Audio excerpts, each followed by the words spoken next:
더불어민주당 지지율이 흔들리고 있습니다. 그 민주당 지지율이 낮게 나올 이유는 없거든요. 아하. 너무 낮게 나오거든요. 근데 예. 이게 여기서 끝이 아니라는 거야. 이 체포영장 예. 이거는 아마 이탈표가 거의 없을 거예요. 기소가 되면 이제 그때 또 2라운드가 벌어질 거예요. 예. 검찰이 이제 그럼 언론 플레이라든지 이런 것들이 그들을 또 자극하거든. 예. 그러니까 내가 볼 때 이탈표는 거의 없을 것이다. 아. 민주당이 어떻게 할 수가 없는 거야. 지금 딜레마에 빠졌어. 아하. 부결시켰어. 예. 두 번째 또 부결시킬 거야. 아하. 계속 부담은 더 커지는 거거든. 예. 그러니까 검찰은 욕 먹겠지만은 더 욕 먹는 건 민주당이거든.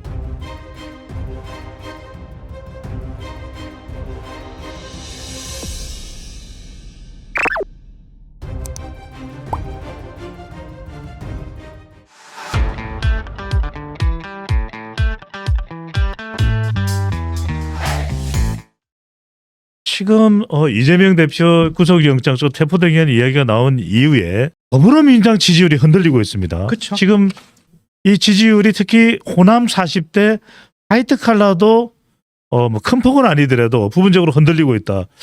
이 현상 어떻게 보십니까? 일단은 전국에서 다 호남 빼고는 몽땅 다 찬성하는 비율이 그렇죠. 높고, 네네. 이렇게 된다면 뭘 의미하느냐면은 아. 다시 호남당으로 고립돼 버린 거예요. 아하. 그다음에 특정 연령대 40대 호남에서도 예전 같지는 않습니다. 그렇죠. 40대 50대 이쪽으로 딱 고정이 돼 버렸거든. 예. 그러니까 뭐랄까 갈라파고스화 되는 경향들이 아. 그게 지지율로 지금 보니까 어떤 여론조사에서 20%대도 나오더라고. 예, MBS 여론조사입니다. 네. 그런 상태가 되는 거죠. 그러니까 이런데 문제는 뭐냐면 민주당이 어떻게 할 수가 없는 거야. 지금 딜레마에 빠졌어. 저렇게 봐요. 딜레마에 빠진 거죠. 어쨌든 간에 이 체포영장 예. 이거는 아마 이탈표가 거의 없을 거예요. 내가 볼 때 분위기상.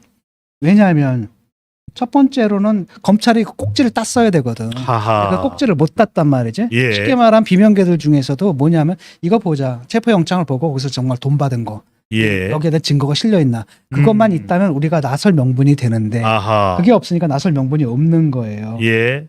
게다가 또 검찰이 또 아까도 얘기했듯이 쓸데없는 언론 플레이를 해가지고 아. 쓸데없는 그냥 거기다 실어두면 되거든. 그럼 예. 기자들이 읽어보다가 이런 게 있었네.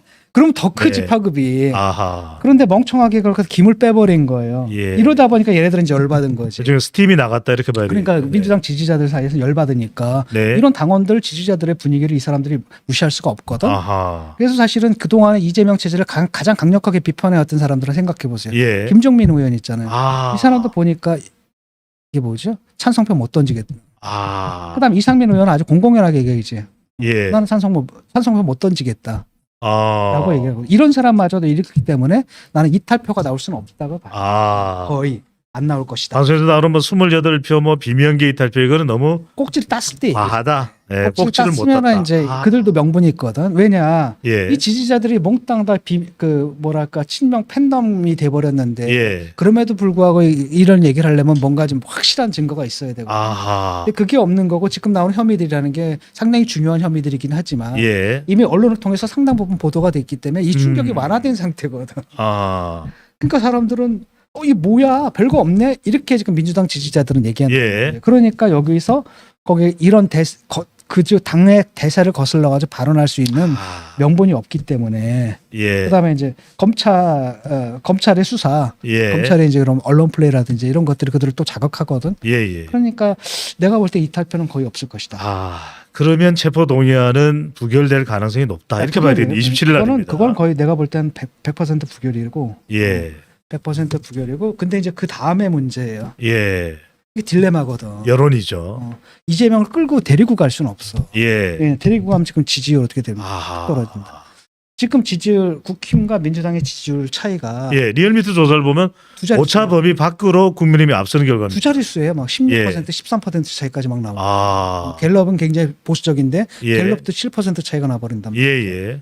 이렇게 됐단 말이죠. 예. 그런데 이제 물론 그런 거 있을 거예요. 전당대회 효과가 있거든. 컨벤션 예. 효과가 국힘 같은 경우에 음. 천하람이 딱 등장하면서 판이 좀 바뀌었죠. 아하. 그래서 재밌어졌고 관심도가 높아진다. 관심도가 높아졌고 예. 그런 사람들이 아마 전화를 통해서 전화를 기다리다가 예. 여론조사에 적극적으로 응할 거예요. MZ 세대 수도권. 그래서 네. 그들이 조금 과잉 대표됐을 가능성이 네. 있지만 그럼에도 불구하고 예. 민주당 지지율이 낮게 나올 이유는 없거든요. 아하. 너무 낮게 나오거든요. 그런데 예. 이게 여기서 끝이 아니라는 거야. 자, 이거 끝나면 또 뭐가 있습니까? 백현동 있네요. 백현동. 그다음 또 뭐였지? 대북송금이죠. 대북성공도 있고 또 하나가 있는데 아파트 정자동. 정자동. 정자동 아파트가 아니라 백화점인가? 호텔이죠. 호텔. 네. 예. 정자동 호텔권도 있고. 예. 그때 또 다시 뭐가 넘어오는 거예요. 그 체포영장을 또 아마 신청할 거라고. 이게 끝나지 않네요. 그렇죠. 네. 그러니까 살라미식으로 검찰에서는 계속 할 거거든. 라고 한다면 오케이 한 번은 부동 뭐랄까 부결시켰어. 예. 두 번째 또 부결시킬 거야. 아. 계속 부담은 더 커지는 거거든. 예. 또 세 번째 또 부결시킬 거야. 아. 그러니까 검찰은 욕 먹겠지만은 검찰도 욕 먹지만 하지만 더 욕 먹는 건 민주당이거든. 예. 걔들은 도대체 뭐 하느냐. 아. 하루 종일 그것만 하는 거거든. 그 다음에 네. 기소가 되면은 기소가 된 다음에 이제 어떤 문제가 생기느냐면은 재판 받으러 가야 될 거. 그렇죠. 지금 혐의가 몇 개입니까? 아. 대장동, 위례, 그다음에 뭡니까 성남 FC, 백현동, 예. 정자동, 그다음에 대북송금. 이게 병합이 될 수도 있고 병합이 되지 않을 수도 있겠네요. 그러니까 그 하나 따지는데 얼마나 많은 재판이 아하. 필요하겠어요. 혐의가 너무 많아. 예. 이거 하나가 보통 사람 같으면 이 하나 가지고 전 인생을 바쳐도 힘들 그런 송사가 지금. 재판으로 나샌다는 이야기가 나오겠네요. 그렇죠. 그럼 네. 거의 뭐 일주일에 한 번, 최소한 일주일에 한 번은 매주 예. 나가야 되고 주말 못 가요. 법원은. 예. 평일에 가야 되거든. 교수님 또 여쭤봐야 될 것 같습니다. 말씀하신 그런 대표로서의 기능 자체를 아예 할 수 없을 정도로 이 법적 대응에 매달릴 수밖에 없다. 그런데 김혜영 전 최고위원입니다. 부산의 지역구를 두고 있는 김혜영 전 최고위원은 시종일관 내려와야 된다. 이제 그만둬라 이야기를 하고 있고, 지금 민주당 지지율에서도 호남 지지율도 조금씩 흔들린다는 말씀드렸습니다만 수도권이 좋지 않습니다. 서울, 인천, 경기 사실상 내년 지방선거는 수도권이다. 이거 어떻게 봐야 될까요? 수도권은 과거에는 서울이 굉장히 진보적이었잖아요. 예. 근데 그게 아니라 서울에 이제 집값이 비싸져가지고 아. 젊은 층들이 경기도 쪽으로 빠져나갔어. 예. 그러다 보니까 어떤 현상이 벌어지면 서울이 약간 5% 정도 앞서고 이렇게 아, 네. 경기도는 이제 그 민주 예. 쪽이 한 5% 진보적 앞서는 성향. 이런 건데 지금 서울 표차가 그 여론조사를 보면 10%씩 나거든. 예. 이래서는 힘들지. 아. 이러면 이제 서울에서 그 민주당이 힘들 수가 있고 총선이 상당히 어려워질 수 있다고 봐야 되겠네요. 어려워질 수가 있는 거죠. 예. 그러니까 복잡한 거야. 왜냐면 하하. 공천을 받으려면 이재명한테 빌붙어야 되는데 예. 이재명한테 빌붙으면은 공천을 받아도 선거에서 떨어지네. 하. 이게 이제 그들의 딜레마인 거지. 특히 수도권 예. 서울은 아. 이게 이제 딜레마인 거죠. 그래서 기소가 되면 이제 그때 또 2라운드가 벌어질 거예요. 예. 2라운드는 바로 뭐냐면 대표적을 내려놔야 된다. 바로 내려놓지 말아야 된다. 이게 딜레마거든. 예. 그러니까 이재명을 갖다가 대로 가려니 이래가 음. 총선 이길 수 없거든. 하하. 대통령 지지율이 저 바닥을 쳐도 예. 그렇잖아요. 지금 비토 감정이 얼마나 많습니까? 대통령 지지율 더 올라갔습니다. 그렇지. 네. 아니 뭐 조금 올랐는데 예. 되게 30% 후반 정도에 머물러 있다고 보면 돼요. 예. 근데 사실 굉장히 낮은 거잖아. 그치? 네. 낮은 거. 그런 상태 속에서 쉽게 말하면 지금 대통령 지지율보다 당 지지율이 높아요. 네.